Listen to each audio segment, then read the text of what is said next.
Bapa, kami mengucap syukur atas kebaikan-Mu pada malam hari ini Tuhan. Kami mengucap syukur bahwa kemurahan-Mu itu senantiasa mengikuti langkah kehidupan kami Tuhan. Setiap keberadaan kami sampai detik ini kami percaya bahwa semua karena anugerah-Mu Tuhan. Bapa, malam hari ini kami membawa persekutuan doa kami ke dalam tangan-Mu. Terima kasih untuk PDV Pool yang sudah Tuhan percayakan. Biarlah agar visi dan misi dari Tuhan menaungi setiap kehidupan pelayanan kami ya Tuhan. Kami percaya agar semakin banyak jiwa yang mengenal Engkau dengan benar dan Tuhan. Dan ikat kami terus dengan tali kasih-Mu Tuhan, agar kami semakin hari dibawa untuk semakin mencintai Engkau Tuhan. Kami percaya Tuhan. Terima kasih Tuhan. Kami juga terus berdoa Tuhan untuk jemaat-Mu, agar jemaat-Mu ini Tuhan, mereka memiliki roh yang menyala-nyala di hadapan Tuhan. Dan kami terus berdoa agar jemaat-Mu terus Tuhan bawa untuk hidup di dalam perkenanan-Mu dan menerima kemenangan dalam setiap kehidupan kami. Terima kasih Tuhan, terima kasih, kami mengucap syukur. Kami juga tidak lupa membawa bangsa kami ke dalam tangan-Mu Tuhan. Kami percaya Tuhan, bangsa ini ada di hati-Mu, bangsa ini ada dalam rencana-Mu Tuhan. Kami percaya Tuhan, ada breakthrough terjadi atas bangsa ini. Oleh sebab itu kami perkatakan ada shalom atas Indonesia Tuhan. Dan kami berkata tepat pada waktunya, Kairos-Mu Tuhan turun untuk menyembuhkan, sehingga kami boleh menikmati berkat dan kebaikan Tuhan. Dan kami percaya setiap mulut dan lidah akan mengaku bahwa Engkaulah Yesus satu-satunya Tuhan atas hidup ini. Terima kasih Tuhan, kami menyerahkan ibadah kami malam hari ini hanya ke dalam tangan-Mu yang kudus. Engkau beracara, Engkau memimpin, Engkau menyertai, dan kami berdoa tidak ada satu rancangan-rancangan si jahat pun yang ikut ambil bagian dalam ibadah ini. Kami tolak dalam nama Yesus. Engkau menundukkan setiap hati dan pikiran kami kepada kehendak-Mu Tuhan. Dan kami percaya ketika kami menerima firman-Mu, kami menerima dengan cara pandang yang benar. Terima kasih Tuhan, berkati hamba-Mu yang akan menyampaikan firman. Kau mengurapinya Tuhan, dan Kau menguduskannya, sehingga ketika kami belajar firman-Mu, kami semua menerima berkat yang sama. Terima kasih Tuhan, di dalam nama Yesus kami berdoa, haleluya, amin. Saya persilakan kepada hambanya. Shalom semuanya. Shalom Pak. Bisa dengar suara dengan baik? Yes. Baik, Pak. Jelas. Mungkin beberapa harus ada yang di-mute kali ya, karena di sini ada yang berisik juga. Ya, selamat malam semuanya. Saya mengucap syukur untuk sore hari ini. Sebentar, ini saya lebih enak begini. Enak begini aja kali ya. Bu Karolin, enak begini atau tadi begini ya? Terserah Pak, yang bagaimana Bapak enak. Ya, berdiri gini juga boleh, silakan Pak. Ya, oke, siap. Makasih Pak. Oke. Terima kasih buat kesempatan yang sudah diberikan. Nama saya Jason Irwan. Mungkin sedikit perkenalan. Saya pada awal pelayanan saya seorang penulis lagu. Mungkin beberapa lagu yang Bapak Ibu kenal. Tahun 2006 saya ciptakan sebuah lagu pertama saya, Sentuh Hatiku, dibawakan oleh Maria Sandi. Lagu ciptaan saya kedua yaitu dibawakan oleh Angel Peter, Kau Selalu Punya Cara. Lalu yang ketiga saya tulis bareng lagu dengan bos saya Pak Albert Anoni, Pertolonganmu. Lalu saya bikin lagu dinyanyikan oleh beberapa, dan salah satunya oleh Mike Mohede, Ku Perlu Kau Tuhan. Lalu ada Judika. Lalu saya jadi produser untuk Gracia dengan lagu ciptaan saya Tetap Setia dan Walau Ku Tak Dapat Melihat. Lalu ada Asmiranda, Yesus Aku Cinta. Lalu ada Kemurahan Tuhan oleh Panik Konotora Harjo. Lalu ada Bapak Kau Setia oleh Bapak Ruben Adi. Dan hari ini saudara, saya akan namanya ngundang seorang pencipta lagu. Pasti kerjaan pertama nyanyi dulu ya. Nggak apa-apa ya saudara ya. Hitung-hitung saudara, ya udah nikmati hadirat Tuhan. Saya hari ini nggak ada piano, tapi saya udah siapkan minus one-nya. Semoga tidak terganggu dan tetap enjoy semuanya ya. Saya baru sembuh dari alergi, jadi kalau suaranya sedikit rada ngaco, jadi tolong diampuni aja. Yang bisa nyanyi sama-sama, kita nyanyi sama-sama. Ada sebuah pujian yang saya tulis di 2018. Saya nggak nyangka lagu ini jadi berkat luar biasa, saudara. Yaitu Tuhan Selalu Menolongku, dan juga lagu saya yang terakhir, Tuhan Tahu, juga jadi berkat luar biasa oleh Melita Butar. Dan hari ini saya akan nyanyikan sebuah pujian, Tuhan Selalu Menolongku, yang akan sesuai dengan tema khotbah saya hari ini ya. Yuk kita nyanyi sama-sama ya. Bentar. Okay. Musiknya jelas nggak, Bu Karolin? Angkat jempolnya kalau jelas. Jelas ya.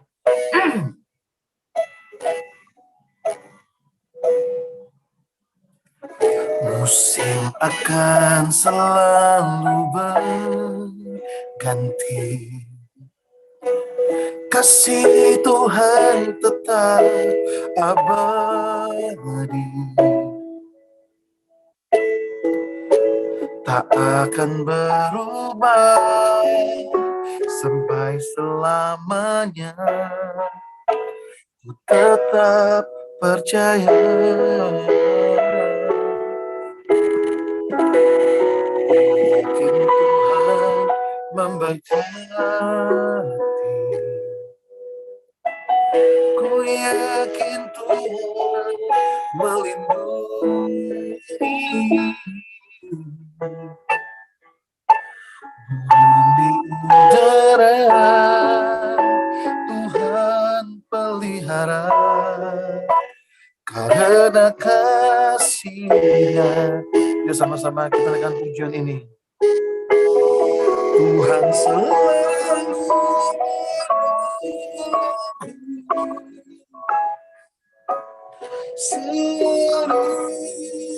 menjagaku, sehelai di rambutku tak akan terjatuh tanpa seizinmu. Tuhan selalu menolongku, selalu menjagaku. Dia mengenyangkanku dan peliharaku seumur hidupku. Oke, udah segitu aja saudara ya. Dan hari ini kita akan belajar tentang firman Tuhan. Bagaimana Tuhan itu kalau menolong hidup seseorang tidak setengah-setengah namun sempurna dan selesai. Yang setuju angkat jempolnya bareng-bareng saudara. Oke. Saudara, mari kita buka sama-sama Markus 5 ayat 25 sampai ke 34. Markus 5 ayat 25 sampai ke 34.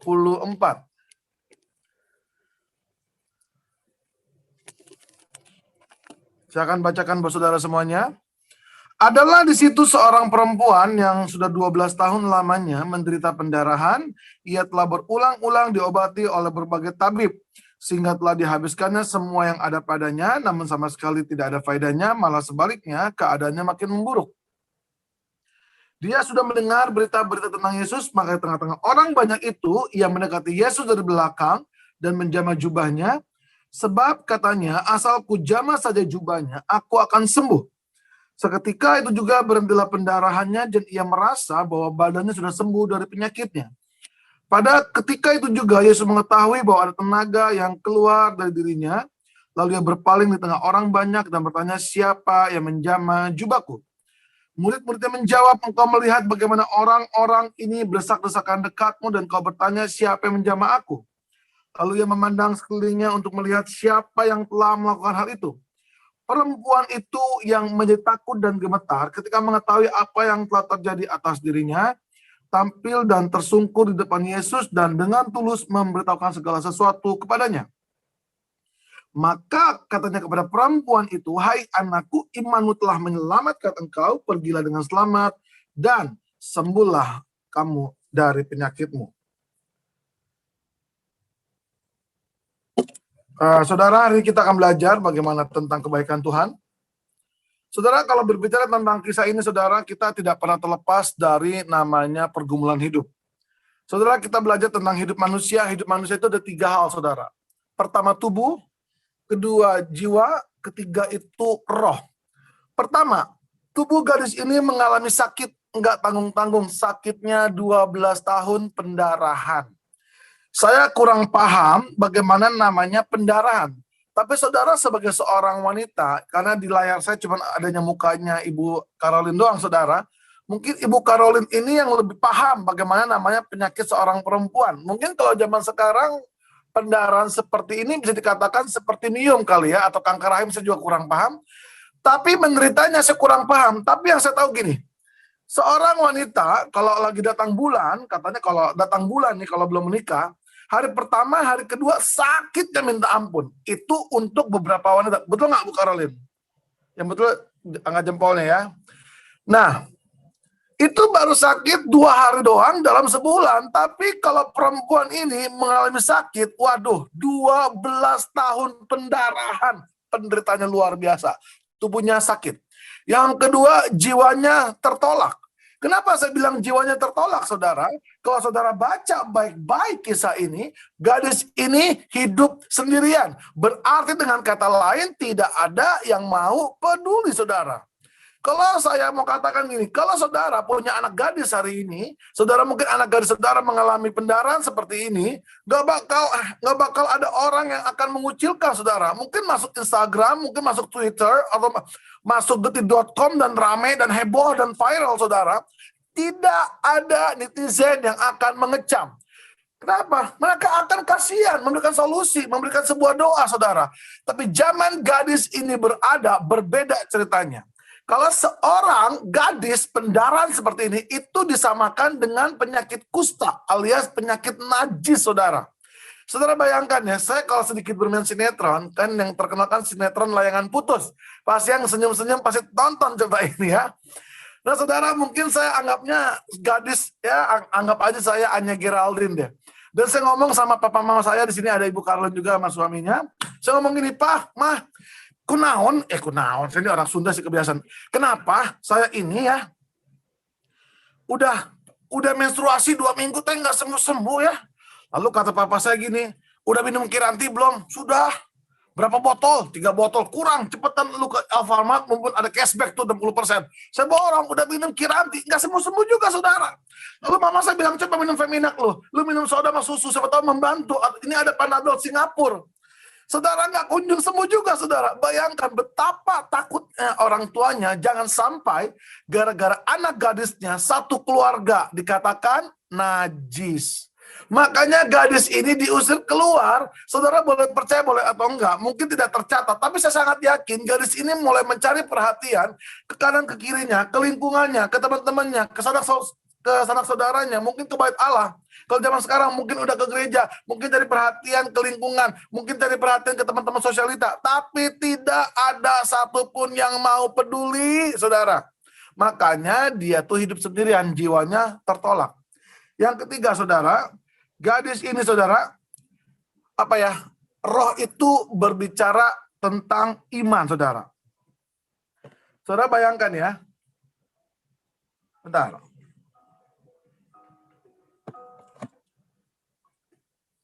Berbicara tentang iman.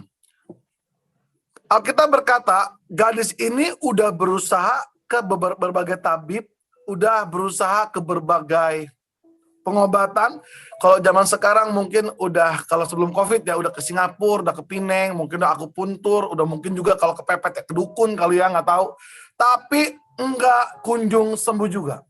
Saudara, saya mau tanya, jawab pribadi jujur aja. Bayangkan tubuh sakit berkepanjangan 12 tahun nggak sembuh-sembuh. Kedua, suami ninggalin, anak-anak ninggalin, keluarga kerabat ninggalin, gereja nggak mau tahu, saudara nggak ada yang mau tahu tentang hidup saudara. Ketiga, saudara nggak punya uang. Bagaimana mungkin saudara punya harapan, saudara? Susah sekali. Kenapa hari-hari ini banyak orang stres, banyak orang bunuh diri? Karena mereka kehilangan namanya harapan. Mereka kesepian, saudara. Saya mau katakan, sekecil apapun namanya harapan, sekecil apapun namanya perhatian, itu mampu membuat orang bertahan hidup.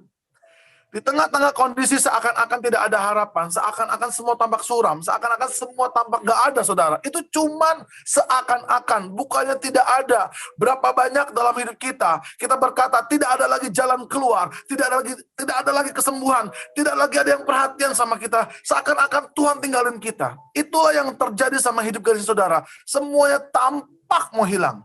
Tiba-tiba dalam sebuah kondisi Tuhan Yesus lewat di kotanya. Dan saudara, kalau saudara tarik ayat itu ke sebelumnya, Gadis itu, Tuhan Yesus itu kondisinya lagi buru-buru. Dia lewat di kota gadis itu karena dia mau ke rumah Yairus. Siapakah Yairus? Kepala rumah ibadat. Orang kaya. Anaknya mau mati, saudara. Kondisi yang urgent. Saudara bayangkan, lagi buru-buru, tiba-tiba Yesus berhenti. Tema khotbah saya hari ini adalah Yesus berhenti dan menolong. Saudara, coba saudara pikir baik-baik. Kondisi Yesus lagi buru-buru, betul? Anaknya mau mati loh, anak Yairus. Tapi kenapa Yesus berhenti? Karena Yesus itu peduli sama orang yang dianggap tidak bernilai. Kalau kita boleh jujur saudara, berapa banyak hari-hari ini yang disebut hamba Tuhan, yang disebut gembala atau pendeta saudara, yang mengaku melayani jiwa-jiwa, tapi lebih memilih orang kaya, orang yang lebih menguntungkan dirinya, dibandingkan orang yang dianggap tidak bernilai. Betul atau betul? Yang setuju ngangguk aja, udah. Sekarang di depan saya bergantian, seorang bernama Rizka Devi FM nih, ya. Tadi Bu Karolin. Saudara, saya mau katakan, banyak orang, saya tidak sebut hamba Tuhan aja, memanusiakan manusia dengan barang, bukan dengan perasaan. Kalau lu nguntungin gua, lu boleh sama gua. Lu kaya, lu bisa nyumbang gereja gua, lu buat salah is okay. Tapi bagaimana dengan yang lain saudara? Saya pernah ke Surabaya, pelayanan di sebuah gereja besar, tiba-tiba ada seorang nenek-nenek ya, pakai koyo, datang ke gembalanya, saya kan cuma tamu. Pak, tolong Pak, Pak laku wis cekot-cekot Pak, tolong dibantuin Pak, didoain Pak, katanya. Tahu nggak ngomong apa gembalanya? Bu, Ibu mengganggu waktu saya lagi mau nemenin hamba Tuhan. Ayo Pak Jason, cepetan Pak, itu kita udah reservasi. Tolong dia akan, dipanggilin. Sampai saya lihatin, apa susahnya sih cuma berdoa 5 menit, cuma 3 menit, tidak akan mengurangi waktu. Sampai akhirnya saya bilang, Pak Gembala, sebentar. Saya tuh nekat loh orangnya. Saya rangkul tuh ibu-ibu yang udah tua. Saya bilang, ibu sakitnya di mana? Bukan di sini, bukan. Di kepala. Saya rangkul, saya bilang, di dalam nama Tuhan Yesus, dengan iman ibu, dengan bilur-bilur Kristus, Tuhan sudah menyembuhkannya. Tidak sampai 1 menit, saudara. Saya mau katakan saudara hari ini, Tuhan itu peduli sama hidup kita, saudara. Dia rela mau berhenti buat hidup kita, saudara. Waktu Yesus berhenti, Yesus bertanya, siapakah yang menjamah jubahku? Saudara, di titik itulah, saya berpikir, Yesus ini tahu atau enggak sih? Atau Yesus pura-pura nggak tahu? Saya mau katakan, saudara, Tuhan tahu pelakunya. Kenapa Tuhan bertanya seperti ini? Siapakah yang menjamah jubahku? Muridnya ngomong apa? Tuhan ulang ngaco, Tuhan jangan ngaco. Ini banyak orang, cepetan. Itu anaknya mati. Tuhan tanya kedua kalinya, siapa yang menjamah jubahku? Udah Tuhan, mungkin saya nggak sengaja. Ayo cepetan, saudara. Bukan Tuhan tidak tahu. Tuhan itu butuh respon dari kita. Bukannya Tuhan tidak menjawab doa saudara. Bukan Tuhan tidak menyembuhkan penyakit saudara. Saya mau katakan Tuhan itu butuh respon dari kita. Karena respon kita, iman kita lah yang akan mengerjakan yang tidak ada menjadi ada. Dari belakang garis ini pelan-pelan dengan sedikit takut, dengan tulus hati. Ada sebuah pengakuan berkata, Tuhan itu saya. Saudara, waktu Yesus berbalik, Yesus nggak marah. Yesus itu nggak merasa terganggu, saudara. Yesus ngomong apa? Hai anakku, imanmu telah menyelamatkan engkau. Saudara, pertemuan pribadi Yesus dengan gadis pendarahan membawa dampak yang luar biasa. Yang pertama, saudara, tubuh gadis ini seketika itu juga berhenti total pendarahan dan dia sembuh.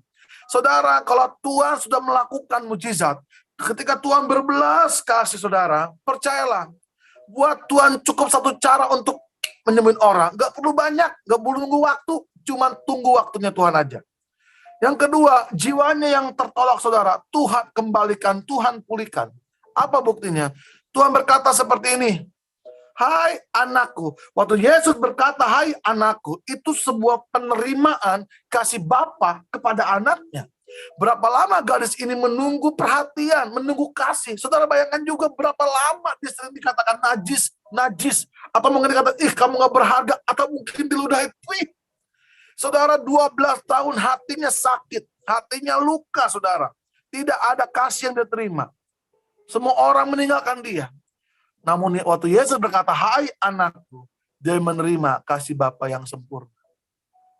Ada sebuah kisah di rumah sakit jiwa, saudara, di Berkeley, Amerika, saya lupa. Ada 36 orang sakit jiwa, saudara. Di Google dikatakan ada 6 orang volunteer, 6 orang sukarelawan yang bekerja di tempat itu tidak dibayar. Yang diceritakan hari ini adalah seorang volunteer ketujuh, seorang anak muda yang cinta Tuhan mula-mula luar biasa. Dikatakan volunteer ketujuh ini datang ke rumah sakit jiwa ini berkata, aku adalah garam dunia, aku adalah terang dunia. Biar kehadiranku ini membawa sebuah perubahan. Apa yang terjadi, saudara? Selama dia bekerja, nggak ada yang sembuh, nggak ada yang pulih. Sampai anak muda ini menangis dan berkata, Tuhan, bukan engkau mengatakan aku garam dunia dan terang dunia, kok nggak ada yang sembuh? Lalu Tuhan berkata apa? Hai anakku, yang engkau lakukan adalah engkau masih menganggap mereka sama seperti orang gila. Engkau tidak mengasihi mereka seperti dirimu sendiri. Seharusnya ada, saudara, apa? Kasihlah mereka dengan segenap hatimu, dengan segenap jiwamu, dengan segenap akal budimu. Dan kasihlah mereka seperti engkau mengasihi dirimu sendiri. Anak muda ini mengerti. Lalu apa yang perlu saya lakukan, Tuhan? Tuhan berkata, mulai besok, sembahlah aku di tengah-tengah mereka. Anak muda ini taat. Setelah besoknya, dia bawa salib, saudara. Setelah jam 12 siang, semua orang sakit jiwa itu makan. Jam 1 siang, semua pesakit jiwa dikumpulkan dalam sebuah ruangan. Disitulah anak muda ini masuk, dia pasang salib di tembok, dia sujud menghadap salib. Di belakang dia ada 36 orang sakit jiwa. Dia cuma nyanyi lagunya, saudara. Yeah, Jesus loves me. Yeah, Jesus loves me. Yeah, Jesus loves me. The Bible tells me so. Lalu dia bangkit berdiri, saudara, dia peluk satu orang gila. Jesus loves me, this I know. For the Bible tells me so. Dia pelukin satu-satu sampai air matanya berderai habis, saudara. Hari pertama tidak ada perubahan. Hari kedua tidak ada perubahan. Tiba-tiba hari ketiga, satu orang gila ikut menyembah Tuhan. Hari kelima, 2 orang gila ikut menyembah Tuhan. Hari ketujuh, 3 orang gila ikut menyembah Tuhan. Hari ke-31, 34 orang gila ikut bersama-sama menyembah Tuhan, saudara. 3 bulan kemudian, dokter menyatakan 34 orang gila itu sembuh. Saya mau katakan, karena ada 1 orang yang memberikan hati dan hidupnya, dia menyelamatkan 34 orang gila. Kasih itu tidak pernah kembali sia-sia. Yang ketiga, saudara, rohnya, imannya dibangkitkan. Kenapa? Firman Tuhan berkata, gadis ini sudah mendengar di kota sana. Yang buta bisa melihat di kota sana. Yang tuli bisa mendengar di kota sana. Yang mati dibangkitkan. Ada sebuah harapan. Kapan Tuhan menyembuhkan hidup saya? Mungkin di antara kita hari ini berkata, kapan Tuhan tolong keluarga saya? Kapan Tuhan berikan pekerjaan yang terbaik? Kapan Tuhan pulihkan keadaan hidup saya? Kapan saya disembuhkan Tuhan? Kapan anak saya sembuh? Banyak pertanyaan, saudara. Itu tetangga saya disembuhkan, teman saya disembuhkan, kok saya enggak? Saudara, saya mengatakan, waktu Tuhan bukan waktu kita. Namun percayalah, saudara, waktu Tuhan pasti yang terbaik. Belajarlah seperti gadis ini, menantikan Tuhan. Walaupun 12 tahun rasanya lelah, rasanya capek, rasanya nggak tahu kapan waktu Tuhan datang. Namun percayalah, orang-orang yang menantikan janji Tuhan akan diberikan kekuatan baru. Dan pengharapanmu tidak pernah disia-siakan, saudara. Ketika Tuhan datang hari itu, itulah waktu Tuhan, saudara. Seperti hari ini ketika saudara masuk dalam ibadah Zoom, hari ini Tuhan akan mendengar doa saudara. Tuhan akan menjawabnya setiap pergumulan hidup saudara. Sebab itu belajarlah menantikan Tuhan. Sekalipun rasanya nggak ada lagi untuk berharap. Tapi percayalah, Tuhan itu ada di sana dalam hidupmu dan hidup saya. Dan saudara tahu, gadis ini tercatat di dalam kitab kehidupan. Seorang yang tidak dianggap bernilai, Tuhan anggap dia berharga, saudara. Saya akan tutup dengan sebuah sharing terakhir, saudara. Saudara, semoga sharing ini diberkat buat semuanya ya. Yang saudara lihat hari ini adalah seorang Jason yang udah Tuhan angkat, Tuhan berikan talenta luar biasa. Saya ini dulu orang susah, Bapak Ibu. Papa saya orang Medan, mama saya orang Sunda Banten.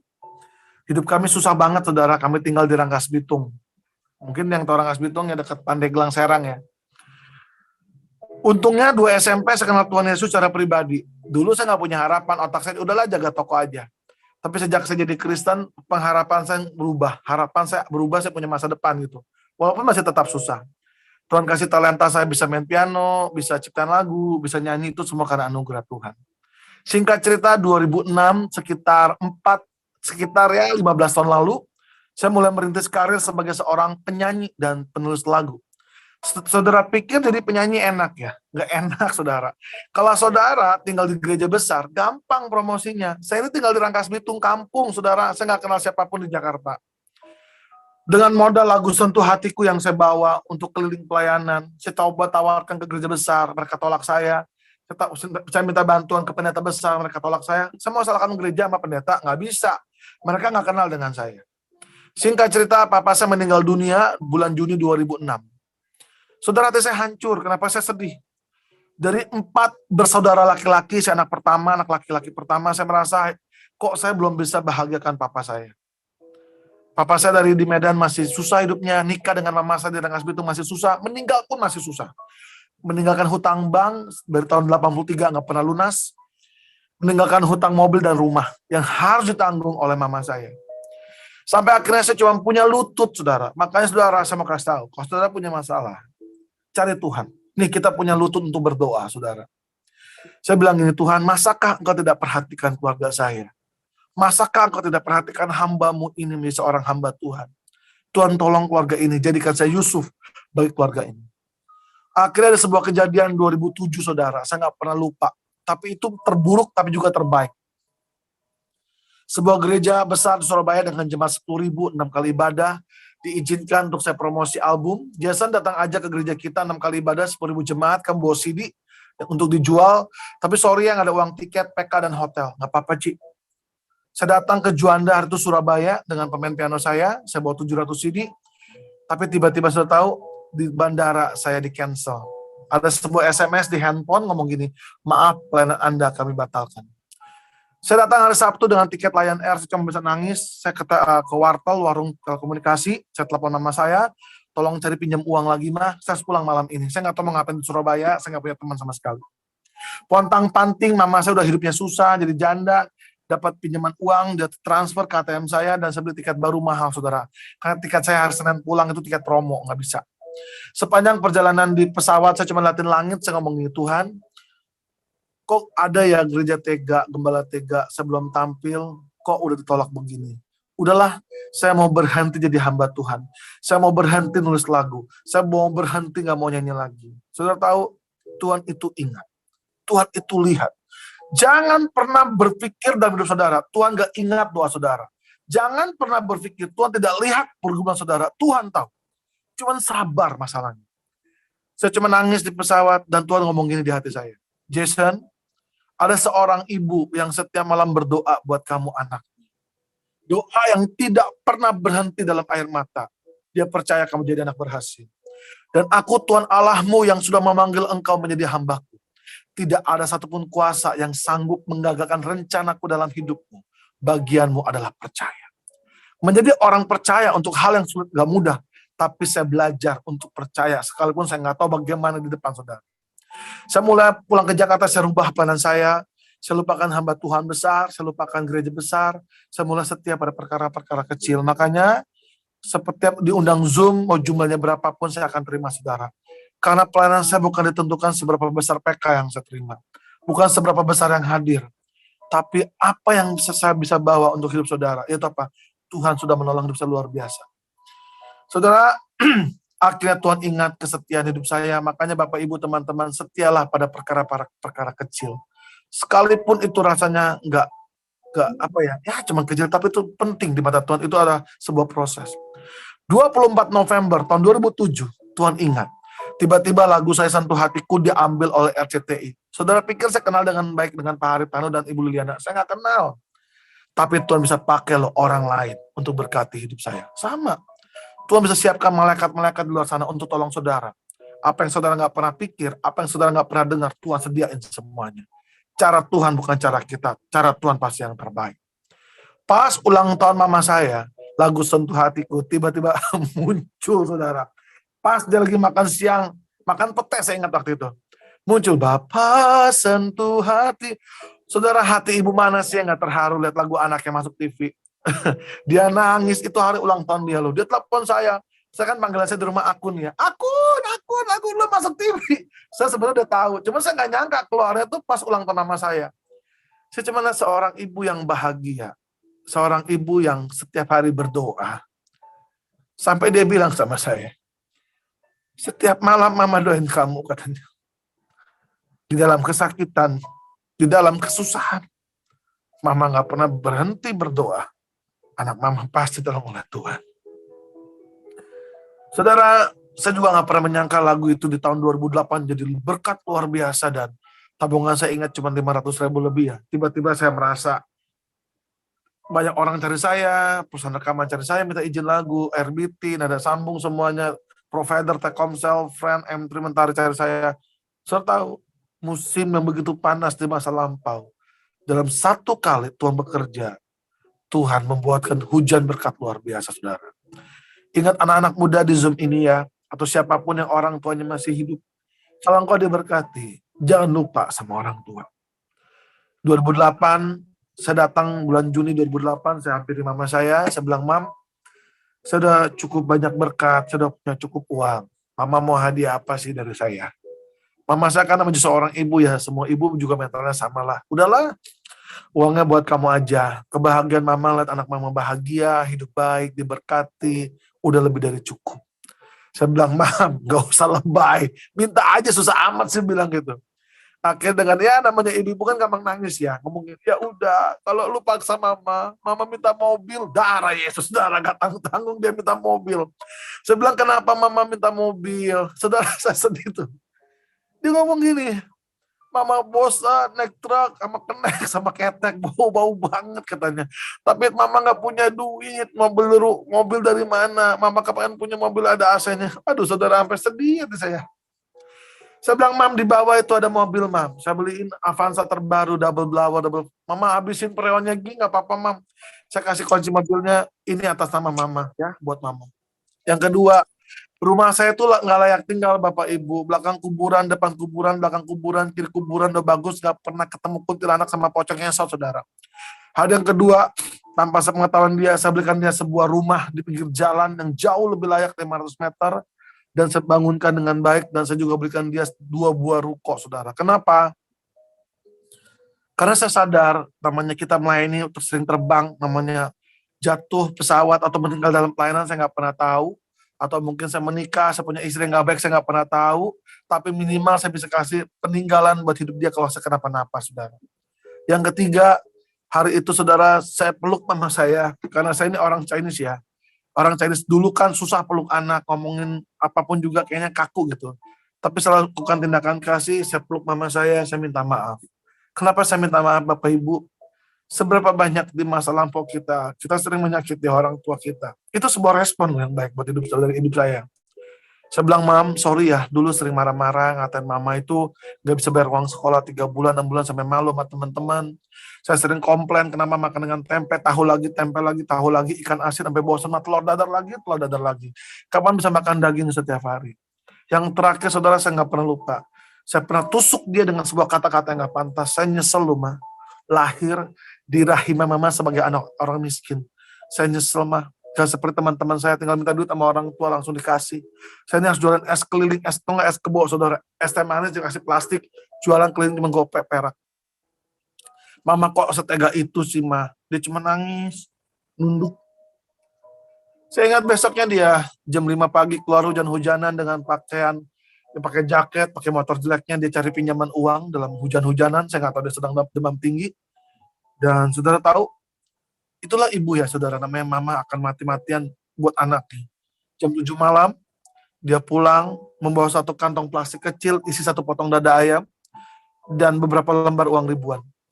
Dia bilang gini, nih ada uang sedikit, lu bayar 2 bulan sekolah. Nanti bulan ketiga mama cari lagi. Ini ada sedikit daging ya, makan hari ini. Dia ke belakang dengan tubuh udah lunglai, saudara, saya tahu. Dia ke belakang, saya ingat 1 potong dada ayam kecil itu dibagi 4, dibumbuin, digoreng, dia siapkan 5 piring nasi. Daging itu cuma 4, dikasih kepada 4 anak laki-lakinya. Saudara tahu, dia cukup bahagia makan nasi dengan garam. Saudara, saya tidak pernah ulangi lagi kata-kata itu. Hari yang ketiga, saya kasih mama saya sebuah tabungan deposito. Saya bilang, Mam, ini tabungan buat mama. Udah gak usah mikirin 3 adik saya, itu urusan saya. Mama udah banyak berjuang buat hidup ini. Mau beli sepatu baru, mama harus ngalah sama kita beli sepatu baru buat sekolah. Mau beli pakaian, mama ngalah demi pakaian seragam anak. Kalau sudah kita orang Chinese, kalau Imlek, dia kumpulin uang 6 bulan sebelumnya supaya anak-anak itu bisa pakai baju bagus, supaya dihargai oleh saudara yang lain, saudara. Saya bersyukur sama hidup saya. Saya mengenal Tuhan Yesus secara pribadi. Saya nggak bangga dengan apa yang saya berikan. Saya nggak bangga dengan apa yang saya punya. Tapi saya cuma bangga apa? Saya punya Tuhan. Saya punya Tuhan yang saya sembah. Yang saya perjuangkan hidup saya terus mengikuti Tuhan. Tapi pengharapan saya tidak pernah disia-siakan. Saudara, siapapun kau pada saat malam hari ini, seberapa buruk masa lalumu, seberapa salahnya hidupmu, seberapa engkau telah dibuang, mungkin kau diintimidasi, seberapapun keras perjalanan yang sedang kau lalui hari ini, saya mau katakan, Tuhan itu sayang. Tuhan itu sayang sama kita. Jangan lagi banyak bersungut-sungut. Jangan lagi banyak mengeluh. Mengucap syukurlah dan nantikanlah waktunya Tuhan. Amin, saudara. Saya akan tutup dengan sebuah pujian. Jadi sedih itu. Ada sebuah lagu yang saya tulis, lagu baru, saudara. Waktu yang tepat. Ini lagu baru yang saya tulis buat GSJS, sedang viral di Surabaya. Saya juga nggak nyangka ya. Saya tulis lagu tuh kadang-kadang, kok bisa bikin lagu gini. Bapak Ibu harus kasih tahu. Semua lagu yang saya tulis itu cuma titipan dari Tuhan, Bapak Ibu. Makanya, bentar saya mau siapkan dulu ya, mana suaranya. Aduh, mana ini. Oke, wait. Oke. Lagu ini saya tulis di Amerika tahun lalu. Saya mau katakan gak selalu Tuhan jawab doa kita. Namun percayalah yang saudara punya hari ini adalah yang terbaik. Amin. Yesus mendengar lebih dari yang kau doakan. Dia menjawab lebih dari apa yang kita harapkan. Tinggal tunggu waktunya Tuhan. Kita nyanyi sama-sama pujian ini ya, kita belajar ya saudara ya.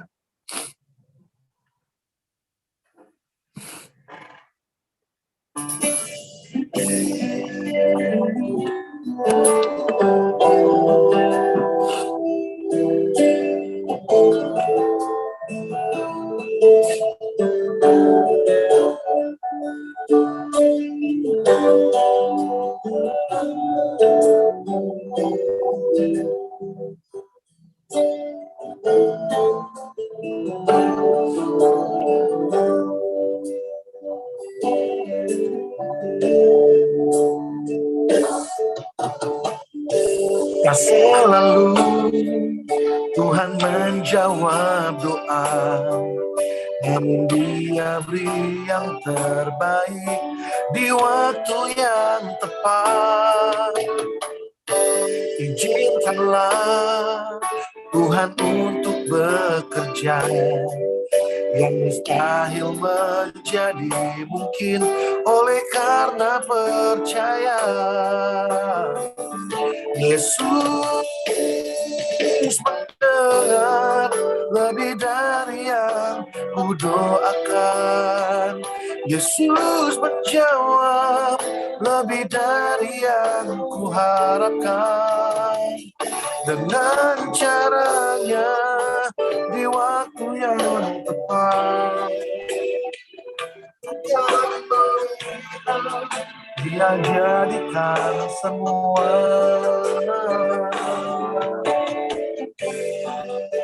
Nah, saudara, kita datang kepada Tuhan dengan hati yang merendah. Mungkin hari ini sedang ada yang diremukkan hatinya. Ada yang sedang hancur dalam pergumulan hidup luar biasa. Tidak ada satupun yang tahu, tapi Tuhan tahu pergumulan saudara yang hadapi. Percaya saudara, kita belajar mengandalkan Tuhan. Tetap berdoa, tetap percaya, tetap andalkan Tuhan. Bersama-sama kita katakan.